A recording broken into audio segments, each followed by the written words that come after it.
Viewers, subscribers, followers at mga damador sa Luzon, Visayas, Mindanao. Welcome na naman muli mga kadama dito sa Facebook page ko sa Genuine Master. Yan.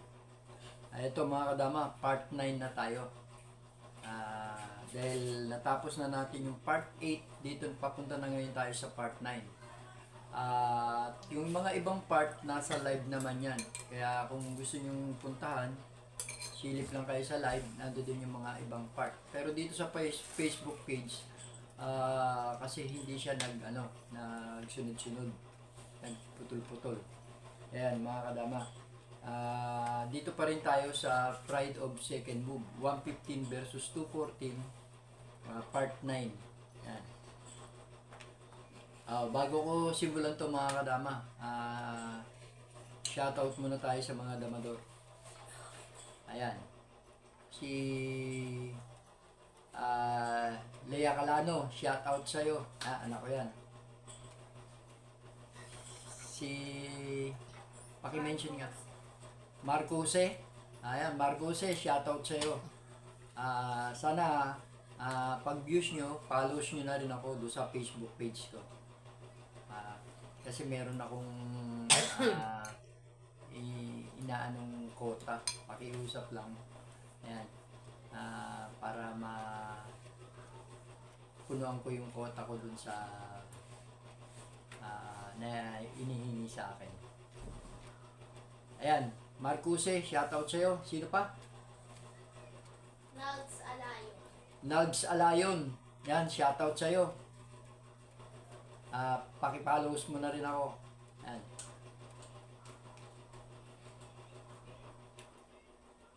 Sila lang. Cesar Abergas. Cesar Abergas, shoutout sa'yo. Please follow my Facebook page. Melesio Alvarado. Melesio Alvarado, shoutout sa'yo. Ayan, please follow my Facebook page. Mario Gamboa. Mario Gamboa, kumusta na? Oh. Kikita. Ayan, alam mo, baka sa January nasa kami, Cebu. Pero bakasyon kasi nung anak ko ay naisama lang ako. Hindi laro ang pakay ko doon, kundi bakasyon lang. Pero kung may makikipaglaro, siguro pangalawang pagkakataon na yon. Yan. January 11 yan. Ayan. Kita-kita tayo dyan mga damador. Okay lang kung pala rin makipaglaro, di makipaglaro. Ay, yan ka din. Yan. At saka si Eddie Mesa, shoutout sa'yo. Saan ka na? At yan, yung ibang mga damador din dito sa yung bagong laruan sa dyan sa may Kalamba. Ayan, shout out sa inyo dyan mga damador. Sa Recto, mga damador, shout out sa inyo dyan. Ayan. Sa Cebu, mga damador dyan, shout out sa inyo. Ayan, ganun din sa Mindanao, shout out sa inyo lahat dyan. Ito mga kadama, umpisa na natin itong part 9. Yan. Itong tirahan na to mga kadama, yan lang tayo, konting briefing lang tayo. Napapansin natin, parehong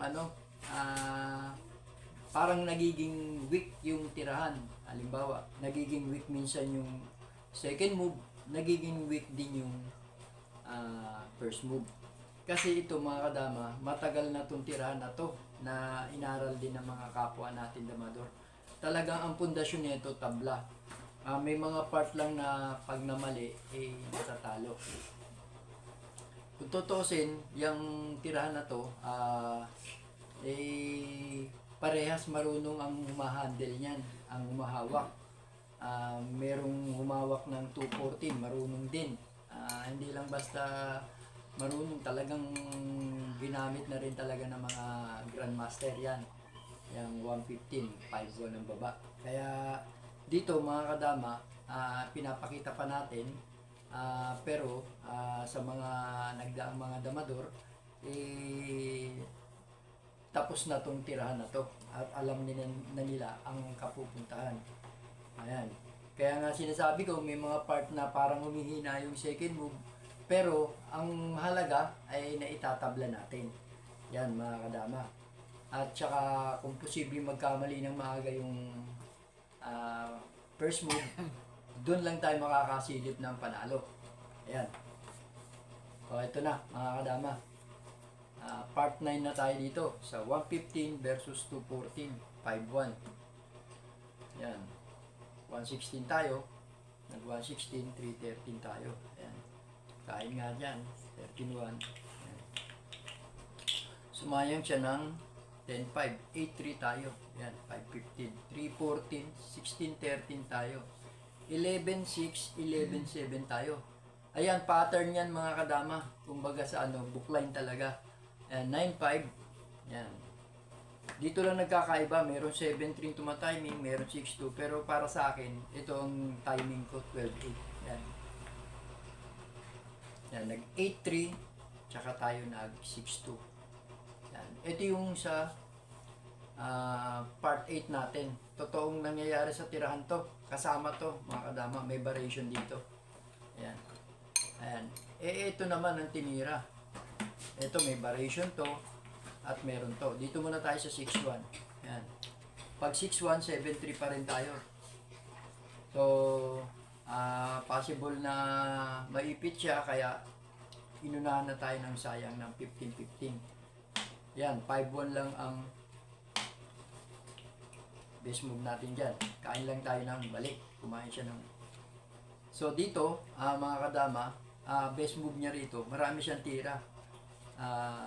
Ayan, 215, tsaka ito 14-15.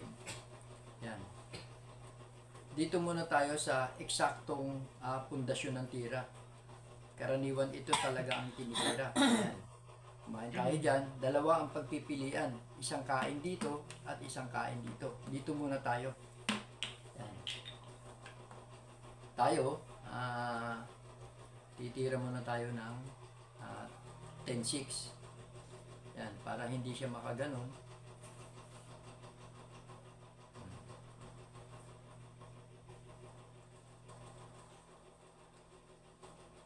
O kaya naman, instead na 10-6,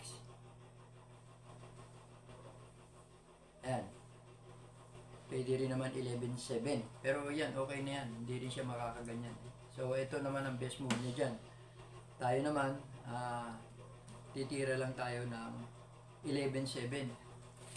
So, ito ang best move niya dyan. Yan, mga kadama. Tayo, sasayangin na natin to ng maaga. Yan. Kung dito siya tatakip, kahit saan siya tumakip, lamang tayo. Pero dito tayo sa best move niya. Ayan. Dito may mali na siya. So, yan nga sinasabi ko. Pag nagkamali, tumakip, alin sa dalawa, lamang na tayo dyan. Pero ito pa rin yung best move niya. Yan. Dalawang kain na naman. Pwedeng 15-15. Dito muna tayo sa yan.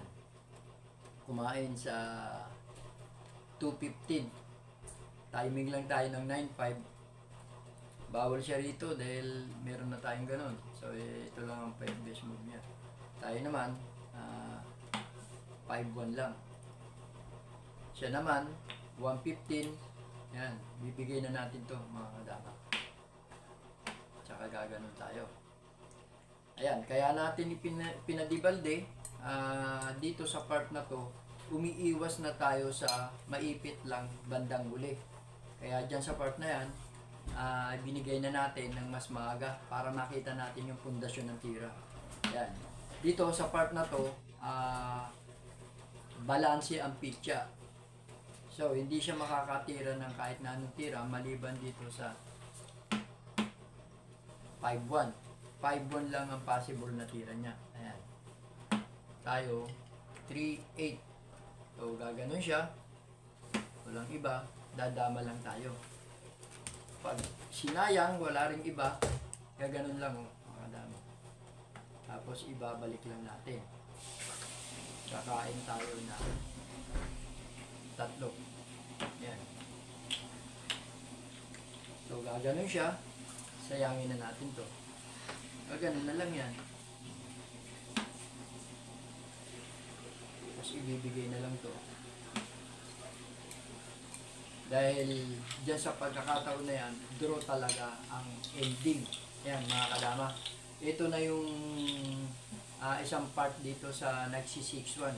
Pero asahan nyo pa rin yung susunod na part dito, part 10. Kaya kita-kita tayo mga kadama sa susunod na pagkakataon. See you soon!